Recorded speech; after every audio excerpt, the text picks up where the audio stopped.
মাগরিবের পরে কারোর সঙ্গে কথা না বলে এই দোয়াটি 7 বার পরে আল্লাহ তাআলার কাছে যা চাইবেন আল্লাহ আপনাকে তাই দান করবে।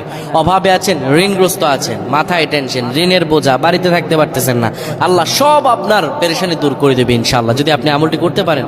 আমল মানুষের জীবন বদলিয়ে দেয়, আমল মানুষের জীবনকে পরিবর্তন করে দেয়। আল্লাহ তাআলা আপনার সব দোয়া কবুল করে নেবেন ইনশাআল্লাহ। মাগরিব নামাজের পরে কিবলামুখী হয়ে থাকবেন, কারোর সঙ্গে কথা বলবেন না, কারোর সঙ্গে কথা না বলে কিবলামুখী হয়ে আপনি পড়বেন আল্লাহুম্মা আজিরনা মিনান নার, আল্লাহুম্মা আজিরনা মিনান নার, আল্লাহুম্মা আজিরনা মিনান নার।